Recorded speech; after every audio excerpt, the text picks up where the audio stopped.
I have paperwork from two separate mechanics who worked on my car that I can email to the court that can verify that my car physically cannot go over 50 miles per hour.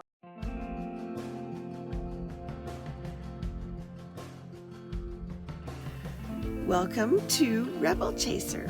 My name is Gail, and this clip comes from Michigan's 57th District Court and Judge Daniel Norbeck. He is hearing defense for a speeding ticket, and she does not believe she deserves this ticket. Let me know what you guys think.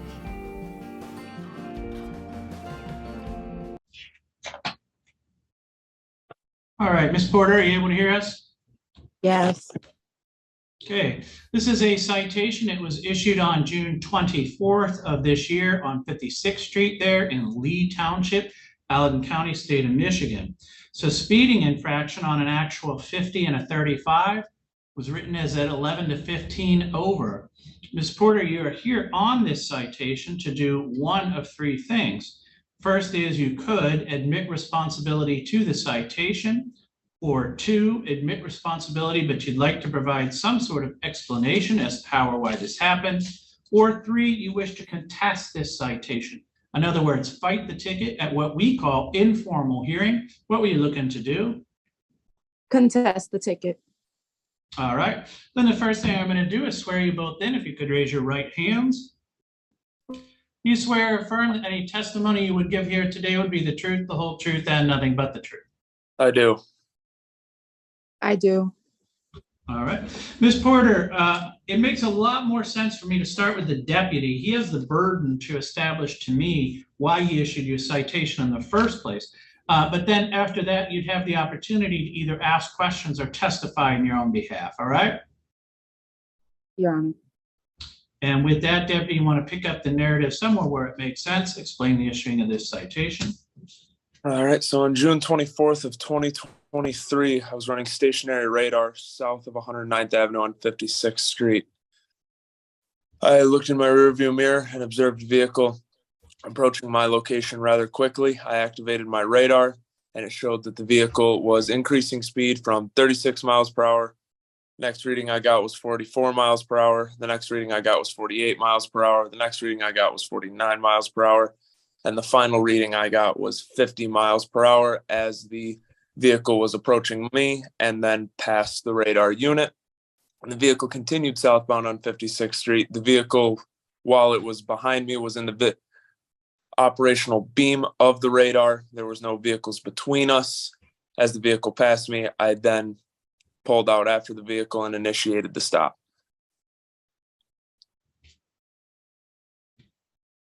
Okay, and that's posted 35? It is posted 35 in all four directions from 109th Avenue on 56th Street and 109th East and West. All right. All right, Ms. Porter, what is it you'd like to tell me?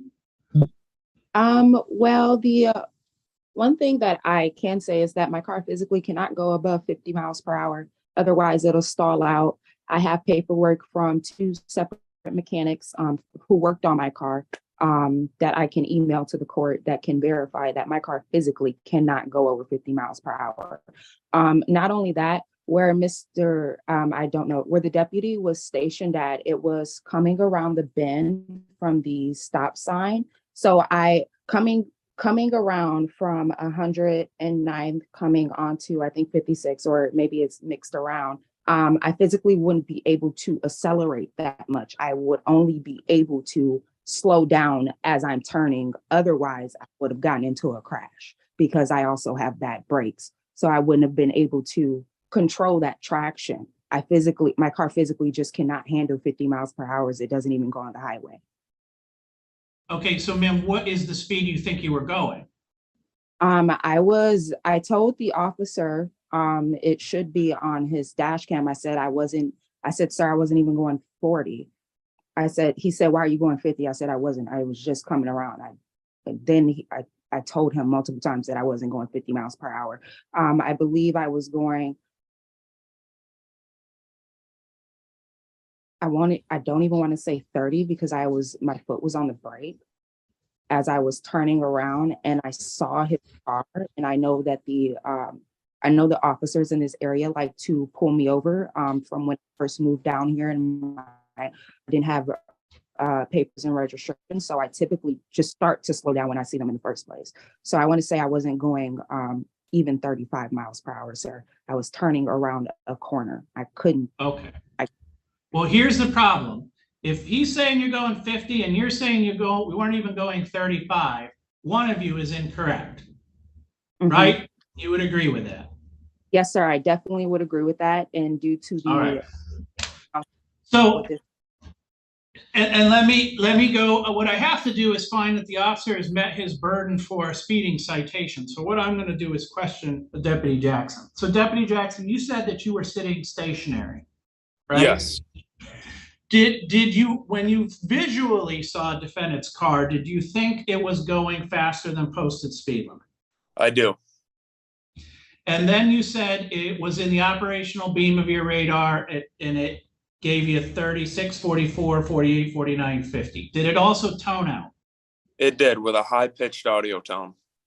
And that audio tone you think was consistent with the numbers you were seeing? Yes. How is it you know your radar was in proper working order that day?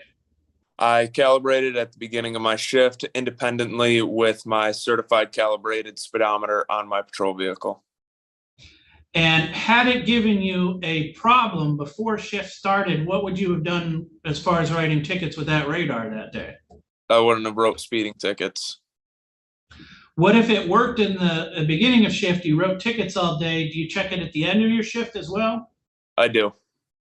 If there was a problem at the end of the shift, what would you have done with the tickets you issued that day? Voided the tickets. All right.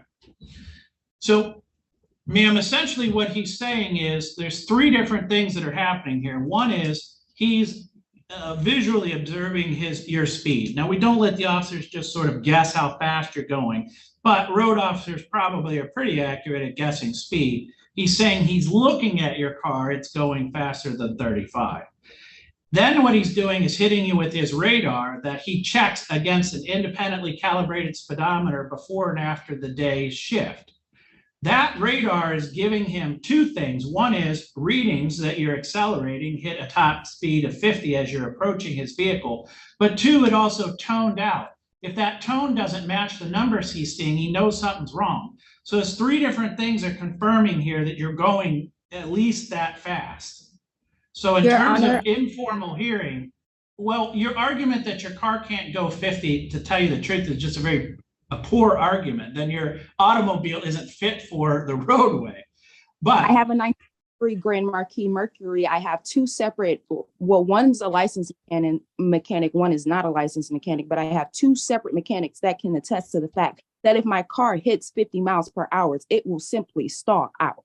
That is just the honest to God truth. It is a 1993 Grand Marquis Mercury, the underside of it. Okay, but ma'am, what that means is I would have to take your car. I would have to say that's not fit to drive on the roads. Your car's not safe and you wouldn't have a car anymore. If you want to do that instead of a speeding ticket, we can. I just find that very incredible.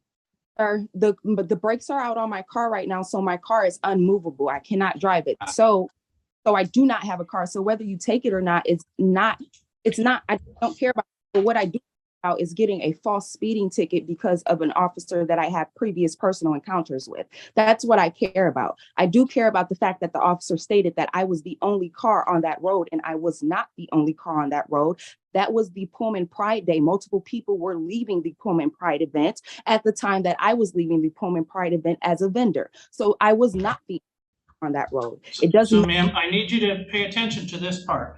I would find you responsible on the speeding citation as far as informal hearing goes. What that means is you do have a right to, within 7 days of today's date, say, I don't agree with what just happened there. I wish to appeal this for formal hearing, but you must do that within 7 days of today's date, and you must do that formally in writing. That will give you a formal hearing in front of the district court judges with the prosecutor's office. The other thing I would advise you is, you telling me about these mechanical issues does count as testimony, But it would certainly be a lot stronger if you either produced those records you said you could produce and or have them testify as witnesses during your formal hearing. All right, ma'am? Do you understand your rights on appeal? I can email them right now. I can email them Ma'am, right. this is the time for hearing. You should have done that ahead of time. How can I email an informal hearing? I don't understand. I don't understand. I can't give you legal advice, ma'am, but people send in evidence all the time. It goes in the ticket jacket and I review it during their hearing or before their hearing. But you did not do that. But you would have an opportunity to do that at formal hearing. Do you understand your rights on appeal?